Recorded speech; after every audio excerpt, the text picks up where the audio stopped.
नमस्कार साथियों, मैं दीपांकर राज आप सभी का अपने इस यूट्यूब चैनल पर स्वागत करता हूं और आप सभी को आपकी आने वाली सभी परीक्षाओं के लिए शुभकामनाएं देता हूं। आज के इस वीडियो में हम बौद्ध धर्म पर चर्चा करेंगे। ये नोट्स मैंने ल्यूसेंट सामान्य अध्ययन से लिया है और इसमें वन लाइनर फॉर्म में सीमित शब्दों में बौद्ध धर्म के बारे में चर्चा की गई है, जिससे आप कम समय में पाठ्यक्रम को दोहरा सकते हैं। बौद्ध धर्म से संबंधित प्रश्न अक्सर प्रतियोगी परीक्षाओं में जैसे यूकेएसएससी और यूकेपीएससी की परीक्षाओं में अक्सर पूछे जाते हैं। तो अगर आप इन परीक्षाओं की तैयारी कर रहे हैं या इसमें बैठने वाले हैं तो आपको बौद्ध धर्म से संबंधित महत्वपूर्ण बिंदुओं की जानकारी होनी चाहिए। ठीक है, तो आज के इस वीडियो में हम बौद्ध धर्म पर चर्चा करते हैं। तो यहाँ देखिए, आप बौद्ध धर्म पर हम इस पर चर्चा करेंगे। इसमें बिंदुवार हम बौद्ध धर्म की बातों को देखेंगे। तो पहला बिंदु, बौद्ध धर्म के संस्थापक गौतम बुद्ध थे। इन्हें एशिया का ज्योतिपुंज कहा जाता है। ठीक है, यानी लाइट ऑफ एशिया। बौद्ध धर्म के संस्थापक गौतम बुद्ध थे। इन्हें एशिया का ज्योतिपुंज अर्थात लाइट ऑफ एशिया कहा जाता है। अगला बिंदु, गौतम बुद्ध का जन्म 563 ईसा पूर्व में कपिलवस्तु के लुम्बिनी नामक स्थान पर हुआ था। इनके पिता शुद्धोदन शाक्य गण के मुखिया थे। ठीक है, तो गौतम बुद्ध का जन्म 563 ईसा पूर्व में कपिलवस्तु के लुम्बिनी नामक स्थान पर हुआ था। इनके पिता शुद्धोदन शाक्य गण के मुखिया थे। ठीक है, आगे चलते हैं। हाँ,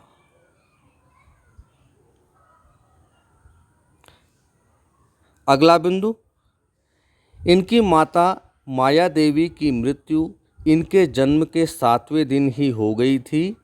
इनका लालन पालन सौतेली माँ प्रजापति गौतमी ने किया था। ठीक है, तो इनकी माता माया देवी की मृत्यु इनके जन्म के 7वें दिन ही हो गई थी। इनका लालन पालन सौतेली माँ प्रजापति गौतमी ने किया था। ठीक है, अगला बिंदु, इनके बचपन का नाम सिद्धार्थ था। अगला बिंदु, गौतम बुद्ध का विवाह 16 वर्ष की अवस्था में यशोधरा के साथ हुआ। इनके पुत्र का नाम राहुल था। ठीक है, आगे चलते हैं। देखिए, यहाँ इनके जीवन से संबंधित प्रतीकों के बारे में दिया गया है एक सारणी में। इससे भी प्रश्न आते हैं, तो इनको भी आप जानना जरूरी है। तो देखिए, बुद्ध के जीवन से संबंधित बौद्ध धर्म के प्रतीक, घटना और प्रतीक। ठीक है, तो जन्म का प्रतीक कमल एवं साण, जन्म का प्रतीक कमल एवं साण। गृहत्याग का प्रतीक घोड़ा। ज्ञान प्राप्त होने का प्रतीक पीपल, जो बोधि वृक्ष माना जाता है। और प्रथम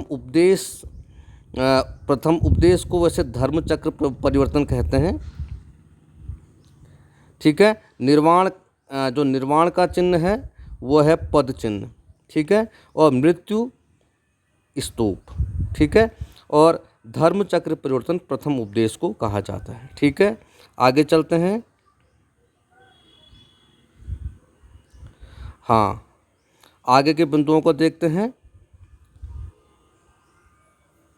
अगला बिंदु, सिद्धार्थ जब कपिलवस्तु की सैर पर निकले तो उन्होंने निम्न 4 दृश्यों को क्रमशः देखा। बूढ़ा व्यक्ति, एक बीमार व्यक्ति, तीसरा शव और चौथा एक सन्यासी। ठीक है, अगला बिंदु, सांसारिक समस्याओं से व्यथित होकर सिद्धार्थ ने 29 वर्ष की अवस्था में गृह त्याग किया, जिसे बौद्ध धर्म में महाभिनिष्क्रमण कहा गया है। ठीक है, ठीक है, तो सिद्धार्थ के जो गृह त्याग की घटना है उसे महाभिनिष्क्रमण के रूप में जाना जाता है और गृह त्याग उन्होंने 29 वर्ष की आयु में किया था। अगला बिंदु देखते हैं। गृह त्याग के बाद सिद्धार्थ यानी बुद्ध ने वैशाली के आलार कलाम से सांख्य दर्शन की शिक्षा ग्रहण की। देखो, आलार कलाम नामक ऋषि के से उन्होंने सांख्य दर्शन की शिक्षा ग्रहण की। आलार कलाम सिद्धार्थ के प्रथम गुरु हुए। ठीक है, तो आलार कलाम सिद्धार्थ के प्रथम गुरु हुए, जिससे उन्होंने शून्य का ज्ञान प्राप्त किया। ठीक है, आगे चलते हैं।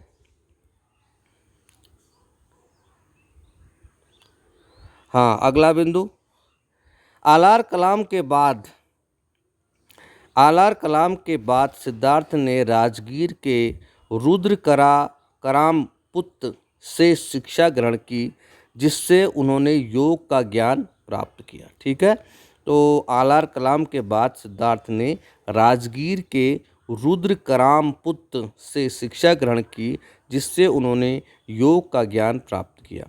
अगला बिंदु, उर्वेला में सिद्धार्थ को कौंडिन्य, वप्पा, भादिया, महानामा एवं अस्सागी नामक 5 साधक मिले। ठीक है, तो उर्वेला में सिद्धार्थ को कौंडिन्य, वप्पा, भादिया, महानामा एवं अस्सागी नामक 5 साधक मिले। अगला बिंदु, बिना अन्न जल ग्रहण किए 6 वर्ष की कठिन तपस्या के बाद 35 वर्ष की आयु में वैशाख पूर्णिमा की रात निरंजना फल्गु नदी के किनारे पीपल वृक्ष के नीचे सिद्धार्थ को ज्ञान प्राप्त हुआ। मैं रिपीट कर रहा हूँ, बिना अन्न जल ग्रहण किए 6 वर्ष की कठिन तपस्या के बाद 35 वर्ष की आयु में वैशाख की पूर्णिमा की रात निरंजना फल्गु नदी के किनारे पीपल वृक्ष के नीचे सिद्धार्थ को ज्ञान प्राप्त हुआ। आगे चलते हैं।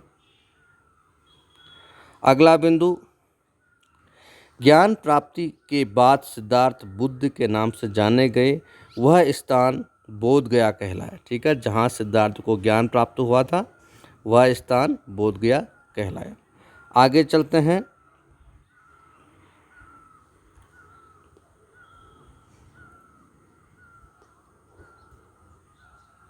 हाँ,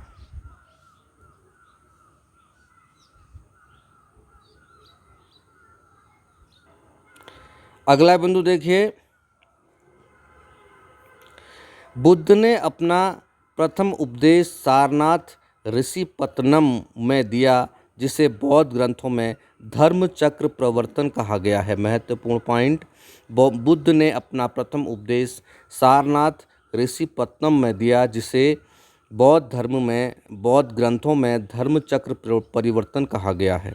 अगला बिंदु, बुद्ध ने अपने उपदेश जनसाधारण की भाषा पाली में दिए। किस भाषा में दिए?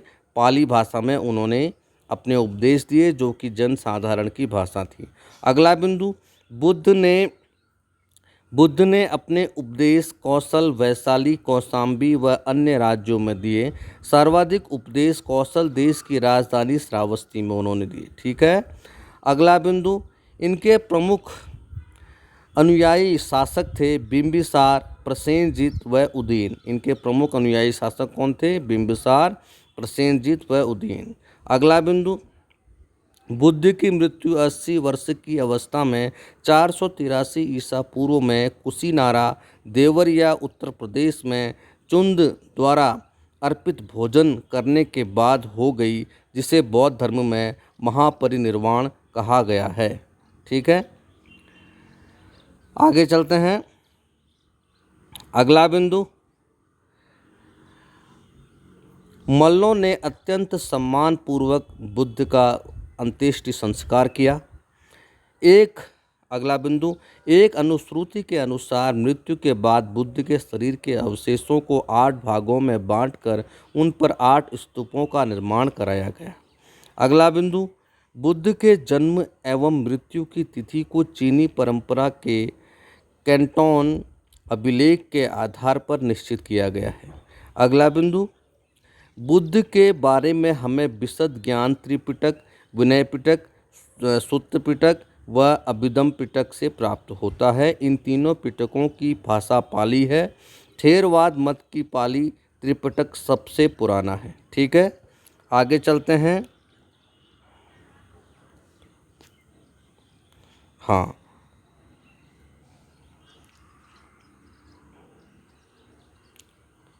अगला बिंदु देखिए,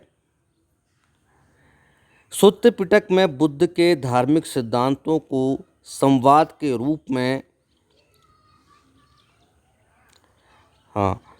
संवाद के रूप में संकलित किया गया है। विनय पिटक में संघ के भिक्षु एवं भिक्षुणी के लिए बनाए गए नियमों का संग्रह किया गया है और इसमें संघ के अनुशासन के तोड़ने पर किए जाने वाले प्रायश्चितों की सूची भी दी गई है। अभिधम पिटक में सुत्त पिटक में वर्णित सिद्धांतों के सुव्यवस्थित अनुशीलन के लिए आवश्यक सूचियों के सारांश तथा प्रश्नोत्तरी का समावेश किया गया है। यहाँ पर एक नोट है, नोट को हम देखते हैं। नोट है, पाली त्रिपिटकों को पहली शताब्दी ईसा पूर्व में श्रीलंका के शासक वत्तगामिनी की देखरेख में पहली बार लिपिबद्ध किया गया है। ठीक है, अगला बिंदु देखते हैं। सूत्र पिटक के 5 निकाय हैं: दीघ, मध्यम, संयुक्त, अंगुत्तर, खुद्दक। बुद्ध के पूर्व जन्मों से जुड़ी जातक कथाएं खुद्दक निकाय की 15 पुस्तकों में से एक हैं। ठीक है, तो बुद्ध के पूर्व जन्मों से जुड़ी जातक कथाएं खुद्दक निकाय के 15 पुस्तकों में से एक हैं। खुद्दक निकाय में धम्म, नैतिक उपदेशों का पदात्मक संकलन, थेर गाथा, बौद्ध भिक्षुओं का गीत और थेरी गाथा बौद्ध भिक्षुओं की गीत हैं। ठीक है, अगला बिंदु देखते हैं।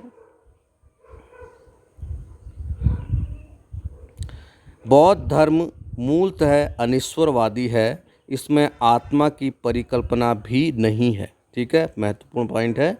बौद्ध धर्म मूलतः अनिश्वरवादी है, इसमें आत्मा की परिकल्पना भी नहीं है। अगला बिंदु, बौद्ध धर्म में पुनर्जन्म की मान्यता है। ठीक है, बौद्ध धर्म में पुनर्जन्म की मान्यता है, तभी तो बुद्ध के पूर्व जन्मों की बात इसमें मानी जाती है। जातक कथाएं बुद्ध के पूर्व जन्मों पर आधारित रचनाएं ही हैं। ठीक है, अगला बिंदु, तृष्णा को क्षीण हो जाने की अवस्था को ही बुद्ध ने निर्वाण कहा है। ठीक है, तृष्णा के क्षीण हो जाने की अवस्था को ही बुद्ध ने निर्वाण कहा है। अगला बिंदु, विश्व दुखों से भरा है का सिद्धांत बुद्ध ने उपनिषद से लिया है। ठीक है, तो जो विश्व दुखों से भरा है का सिद्धांत बुद्ध ने उपनिषदों से लिया है। ठीक है, आगे चलते हैं। हाँ,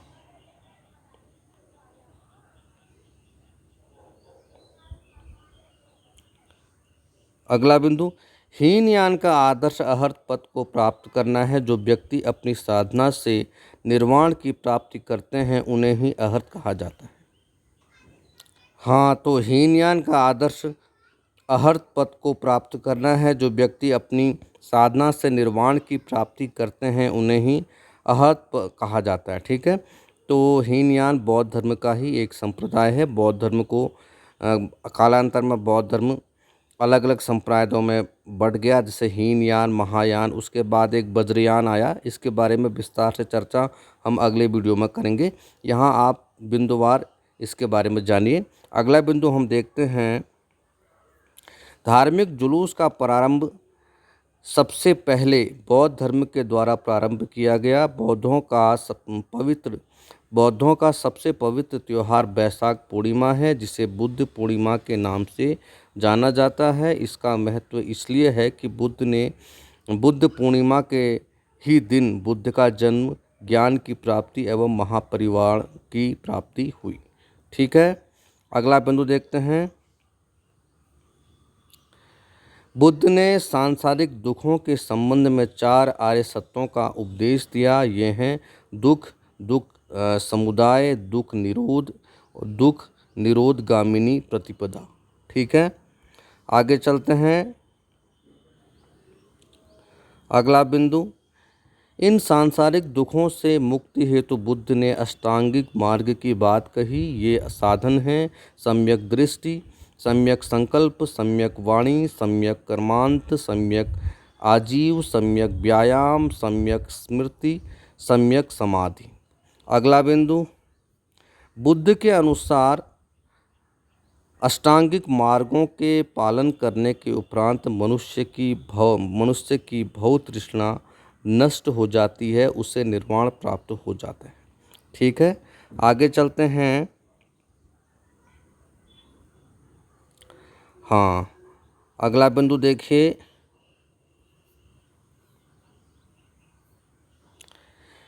निर्वाण बौद्ध धर्म का परम लक्ष्य है, जिसका अर्थ है दीपक का बुझ जाना, अर्थात जीवन मरण चक्र से मुक्त हो जाना। बुद्ध ने निर्वाण प्राप्ति को सरल बनाने के लिए निम्न 10 शीलों पर बल दिया। अहिंसा, सत्य, अस्तेय, चोरी न करना, अपरिग्रह, किसी प्रकार की संपत्ति न रखना, मद्य सेवन न करना, असमय भोजन न करना, सुखप्रद बिस्तर पर नहीं सोना, धन संचय न करना, स्त्रियों से दूर रहना, नृत्य गान आदि से दूर रहना, गृहस्थों के लिए केवल प्रथम 5 शील तथा भिक्षुओं के लिए 10 शीलों को मानना अनिवार्य था। अगला बिंदु देखिए, बुद्ध ने मध्यम मार्ग, मध्यमा प्रतिपद का उपदेश दिया। अगला बिंदु, अनिश्वरवाद के संबंध में बौद्ध धर्म एवं जैन धर्म में समानता है। ठीक है, अगला बिंदु, जातक कथाएं प्रदर्शित करती हैं कि बोधिसत्व का अवतार मनुष्य रूप में भी हो सकता है तथा पशुओं के रूप में भी। अगला बिंदु, बोधिसत्व के रूप में पुनर्जन्मों की दीर्घ श्रृंखला के अंतर्गत बुद्ध ने शाक्य मुनि के रूप में अपना अंतिम जन्म प्राप्त किया, किंतु इसके उपरांत मैत्रेय तथा अन्य अनाम बुद्ध अभी अवतरित होने शेष हैं। ठीक है, अगला बिंदु, सर्वाधिक बुद्ध मूर्तियों का निर्माण गांधार शैली में किया गया, लेकिन बुद्ध की प्रथम मूर्ति संभवतः मथुरा कला में बनी थी। ठीक है, आगे चलते हैं।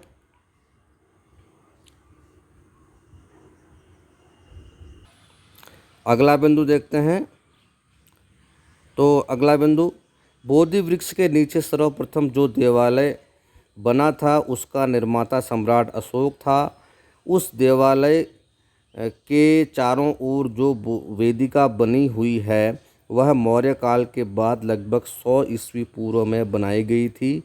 मंदिर के भीतर बहुत से आलों दीवालों में जो प्रतिमाएं स्थापित हैं वे पाल राजाओं के शासनकाल में 8वीं शताब्दी में बनाई गई थी, लेकिन वास्तविक महाबोधि मंदिर जिस अवस्था में आज खड़ा है वह अधिकतर औपनिवेशिक काल में अपने 7वीं शताब्दी के पुराने रूप में बनाया गया था। मंदिर का रूपांकन असामान्य किस्म का है, न तो इसे पूरी तरह द्रविड़ और न ही नागर शैली का मंदिर कहा जा सकता है।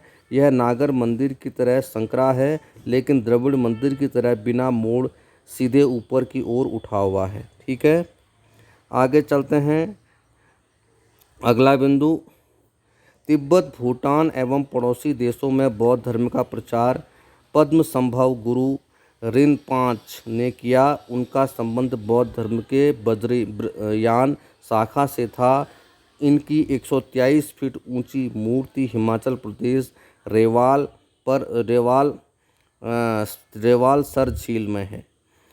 नोट यहाँ पर देखिए, भारत में उपासना की जाने वाली प्रथम मूर्ति संभवतः बुद्ध की ही थी। ठीक है, अगला बिंदु, स्तूप वैदिक काल से ही भारत में प्रचलित समाधान टीले थे जिसमें मृतकों के अवशेष और राख को रखा जाता था। अगला बिंदु, अशोक के शासनकाल में स्तूप कला अपने चरमोत्कर्ष पर पहुंच गई। उसने अपने राज्यकाल के दौरान लगभग 84,000 स्तूप बनवाए। आगे चलते हैं। हाँ, अब इस सारणी को देखिए। भारत के महत्वपूर्ण बौद्ध मठ देखिए। तो मठ स्थान राज्य या केंद्र शासित प्रदेश किस राज्य में वो स्थित है। ठीक है, तो टाबो मठ ये तबो गांव स्पीति घाटी हिमाचल प्रदेश में स्थित है। और नामग्याल मठ धर्मशाला हिमाचल प्रदेश में स्थित है। हेमिस मठ ये लद्दाख में स्थित है। थिकसे मठ लद्दाख में स्थित है। अगला सासुर मठ, ये लाहौल स्पीति हिमाचल प्रदेश में स्थित है। मिंडरालिंग मठ देहरादून उत्तराखंड में स्थित है। ये महत्वपूर्ण है। मिंडरालिंग मठ देहरादून उत्तराखंड में स्थित है। अगला रुमटेक मठ गैंगटोक सिक्किम में स्थित है। तवांग मठ अरुणाचल प्रदेश में स्थित है। और नाम ड्रालिंग मठ ये मैसूर कर्नाटक में स्थित है। और बोध गया, ये बोधिमंडा मठ बोध गया बिहार में स्थित है। ठीक है, आगे चलते हैं। हाँ, अगला बिंदु देखिए, बौद्ध परंपरा से प्रेरित स्तूपों को बौद्धों द्वारा लोकप्रिय बनाया गया। बुद्ध के मृत्यु के बाद बुद्ध के शरीर के अवशेष 8 भागों में विभाजित कर स्तूपों के नीचे रखे गए थे। अगला बिंदु, स्तूपों को 5 श्रेणियों में वर्गीकृत किया जा सकता है। पहला, अवशेष स्तूप, जिसमें बुद्ध और अन्य धार्मिक व्यक्तियों के अवशेष रखे गए, जैसे सांची का स्तूप। वस्तु स्तूप, जिसमें बुद्ध या उनके शिष्यों से संबंधित वस्तुएं रखी गई हैं, जैसे वैशाली का स्तूप। स्मारक स्तूप, जो बुद्ध और उनके शिष्यों के जीवन की घटनाओं को याद करने के लिए बनाए गए हैं, जैसे श्रीलंका के अनुराधापुर का स्तूप। आगे चलते हैं। अगला, प्रतीकात्मक स्तूप, जो बौद्ध धर्मशास्त्र के विभिन्न पहलुओं के प्रतीक के लिए बनाए गए हैं, जैसे लेह स्तूप। अगला, मन्नत स्तूप, जो यात्राओं के उपलक्ष्य में या आध्यात्मिक लाभ प्राप्त करने के लिए बनाए गए हैं।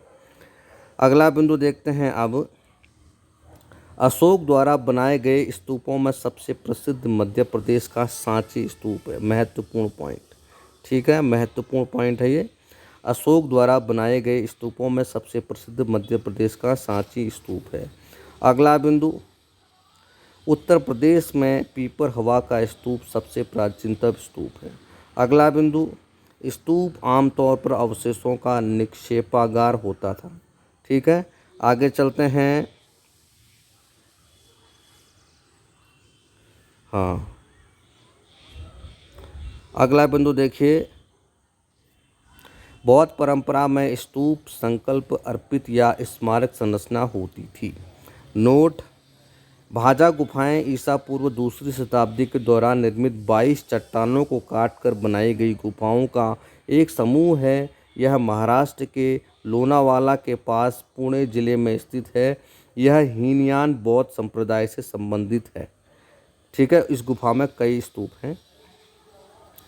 आगे चलते हैं। अगला बिंदु,